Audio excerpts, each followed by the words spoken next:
Buddy Nerdigans? This is the one and only Packer Girl 89 of Nerdigans, and today's Manga Nerdigan live reaction video is going to be for Mairimashita Iruma-kun chapter 423. But before I get into this recap and live reaction, we are at war with YouTube's algorithm, and it is slowly but surely killing my channel. And in order to defeat this algorithmic beast, we need you to please hit that like, share, and subscribe buttons. And because, of course, this channel, let alone this video, are not sponsored. If you love what we're doing and want to help keep me, my adorable Will Demon Kitty, who's somewhere around here, hopefully being good kitties, and this operation, well, again, literally alive and kicking, so we can keep bringing you more anime and manga content, whether it be news, analysis, or live reactions like this one. Feel free to hit up our Cash App, PayPal, and Coffee. Links are in the description box below, as well as the link to our Patreon where we are doing our anime live reaction content, because unlike YouTube, where we constantly have to worry about getting a copyright strike for showing anything on the screen, well, Patreon, we don't have to worry about that. So we can have our full setup of the anime and manga side by side and have the audio to boot, which is not only great for busting a botched localization or two, but it's great for when we cover anime original content like, say, Digimon Beat Break. And the more views and subscribers we get on Patreon, the more anime we'll cover. And hell, if you're a $10 Patreon member, you get to choose the series we cover as well. And there is a stacked fall anime season in full swing, in which we are covering Digimon, Gachikuta, Togen Anki, Santa, BOKU no Hero Academia Final Season, Spy Family Season 3, and One Punch Man Season 3. And there's even more on the way, including Iruma. So please check out our Patreon. The link is in the description box below. So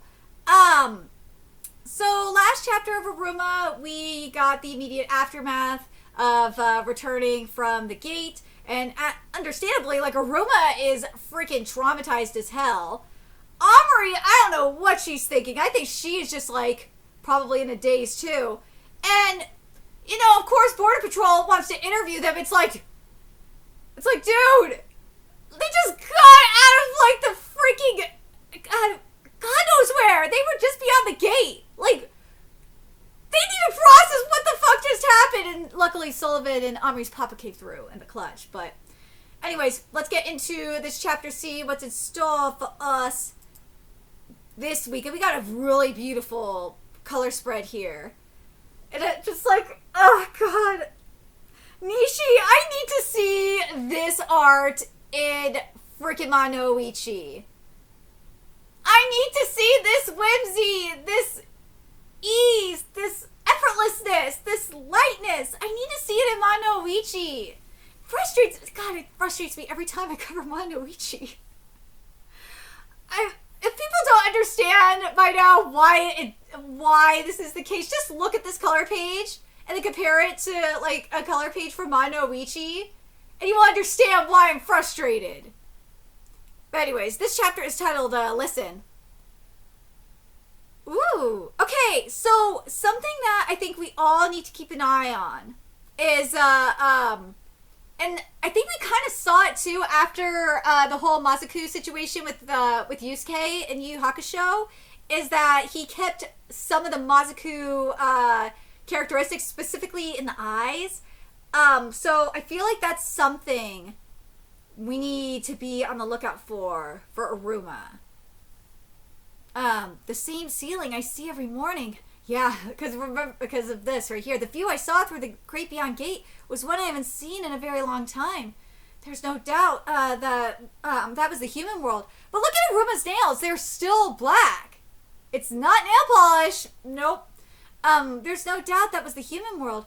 Maybe it wound up connecting because I'm human. I feel like that's probably the case. But, like, part of me is like, and I think some of you guys are like this too, where is the theory that Omori's mama is human as well, so there could be that connection too. But I think it's more than likely just it's because of Iruma. If so, then what should I do? Grandpa and Opera said it would be fine, but it was clearly a big deal. If it gets found out that I'm human because of this and Demon Border Patrol arrests me, I don't think they're gonna, Well, certain members of Demon Border Patrol will want to arrest Iruma, but I don't know, like, after what happened beyond the gate, I don't know. I really don't know. And again, if Amari is half human, half demon, mind you, like people are theorizing, then that demon smell is overpowering the human scent. Let's just go with that. Here we go. Grandpa Opera said it would be fine, but it was clearly a big deal. If it gets found out that I'm human because of this, and Demon Border Patrol arrests me, I won't be able to stay in the Netherworld. Of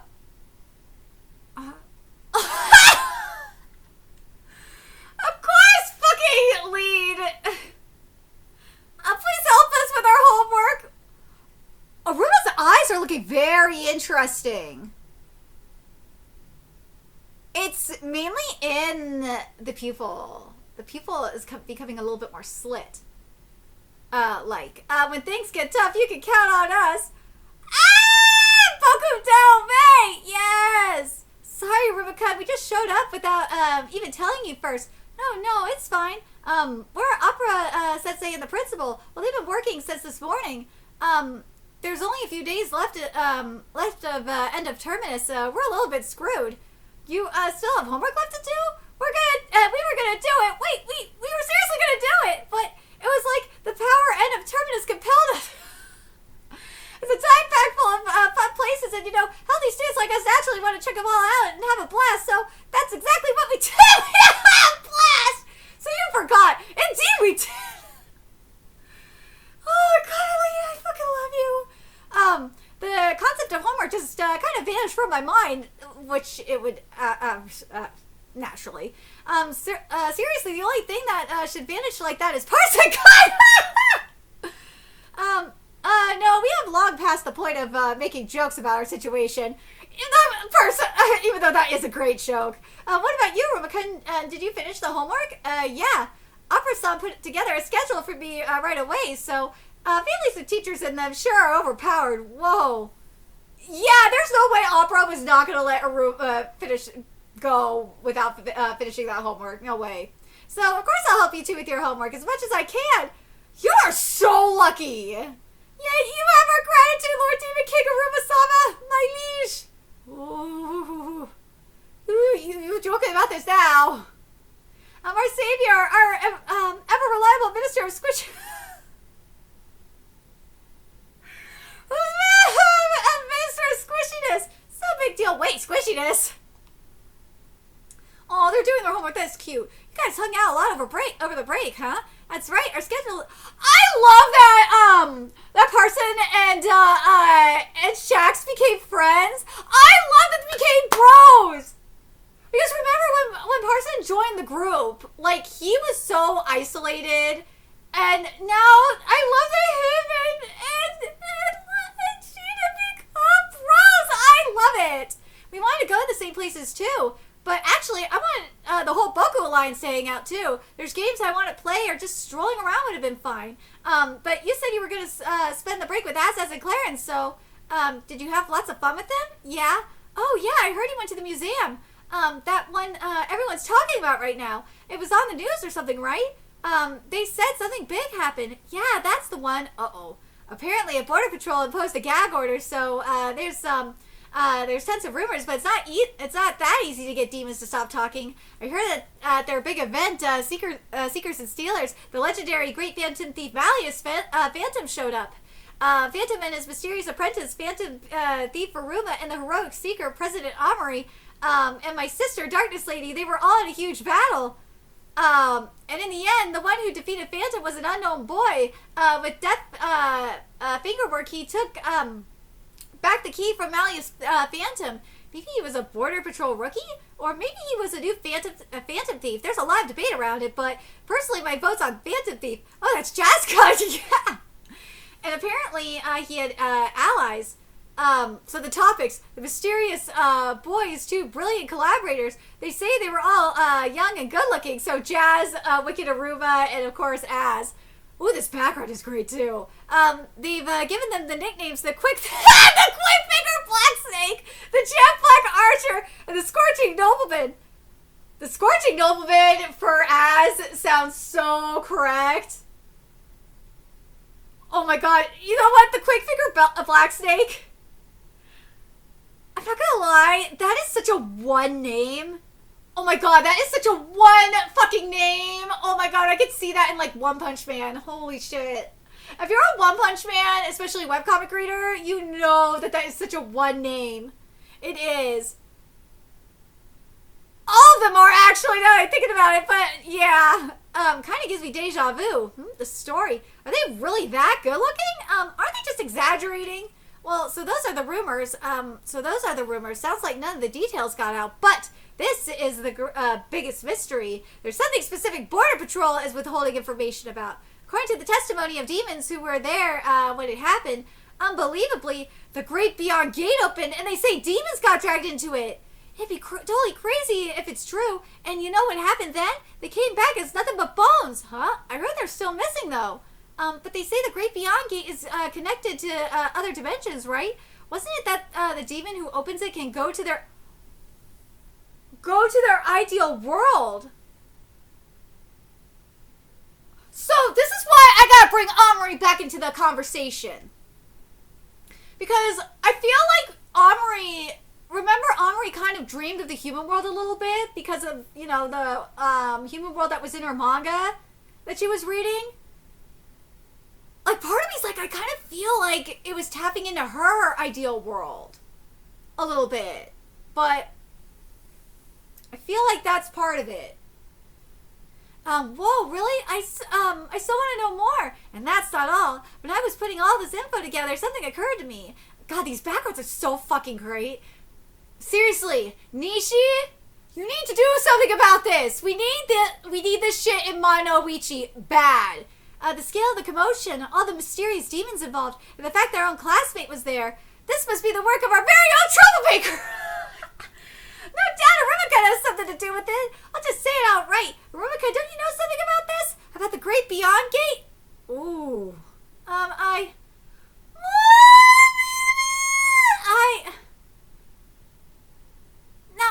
No way, what, right? Like, obviously Iruma-kun can't be involved in all the Netherworld's commotions, yeah? Yeah, just one of Lee-kun's common mistakes. Hey, what do you mean common? That whole uproar was probably on a different day from when Iruma-kun was there. Oh, yeah, right, yeah, probably. Right, Iruma-kun? Oh, yeah. I think they know. Like, Lita's good at reading the room. He ain't fucking stupid. He knows Iruma doesn't want to talk about it. He's gonna wait. I think Parson is good. The thing is, with Iruma and Parson, they both know how to read the room. So, yeah, I think they know. Was the museum really big? It was huge, and there was so much cool stuff. Sounds fun. I'm jealous. I'll show you my photos later. I wonder if everyone else had fun over the break, too. That's right. We came here today because we wanted to tell you the story, the long journey we took to get here, Iruma-kun. Will you listen to the story of our end of terminus and the 3 days of terror we endured? Oh, God! But... okay, so... something I am going to look at real quick is something that I feel like needs to be double checked before anything else.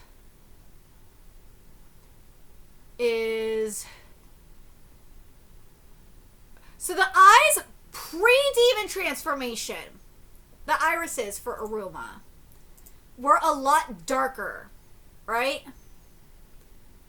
And the irises here, they are a lot lighter. I thought it was just the pupils, but no, I think it's the irises in general. Yeah, the irises are a lot lighter.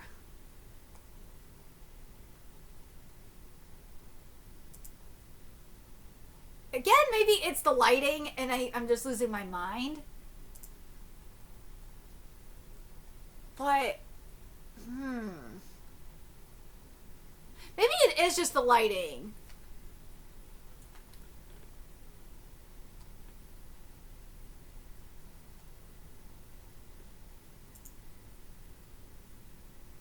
Yeah, okay. Maybe it is just the lighting. But I'm very curious what you guys think about this, what they said about the ideal world. There's something going on. Obviously, there's something going on in regards to Iruma. Maybe, like, in regards to Aruma's connection to the human world, but like I feel like part of it is tied to Amari though. Because Amari, remember how Amari is obsessed with manga and like she kind of fantasizes a little bit about the human world. I feel like you can't deny that there's that connection too. I feel like there's a little bit of both going on. And I feel like that will come into play. But I'm very curious what you guys think about that. And part of, like, I still agree with a lot of you guys that beyond the Demon Gate, I do feel like it is kind of like a Red House situation from Toilet by Hanoka-kun, but I feel like it is a test for, and this is why I say it's like a Red House situation from Toilet by Hanoka-kun, because it is a test for Iruma. It is. It really did test him. I think it's going to be, personally, I think it's going to be an even bigger test for Amari. More than anything else. Because remember what she said about that field of flowers and and her parents' connection to it. I really do think there's a bigger storyline coming for Amari with that. Because there is a reason why she was dragged in beyond the gate with Iruma. There's a reason why we saw her parents in that field of flowers. It can't be that much of a coincidence. There's way too much of a coincidence for all of these things to line up, right? So I'm very curious what you guys think. I'm glad we're getting a little bit of a lighthearted chapter here. I love that Parson and Lead have become bros like this too. But let me know your thoughts in the comment section below, and remember to like, comment, share, and subscribe to Nerdigans Inc. Love what we're doing and want to help keep this operation alive and kick in so we can keep bringing you more Iruma content. If you wish, you could do that. Donate to our Cash App, PayPal, Patreon, Coffee. Purchase something off our Amazon wishlist. All that's in the description box below. Also, make sure you follow us on Twitter, Twitch, Discord, friend us on PlayStation Network. That's in the description box below as well. Until next time, Nerdigans, I will be seeing you later. Bye.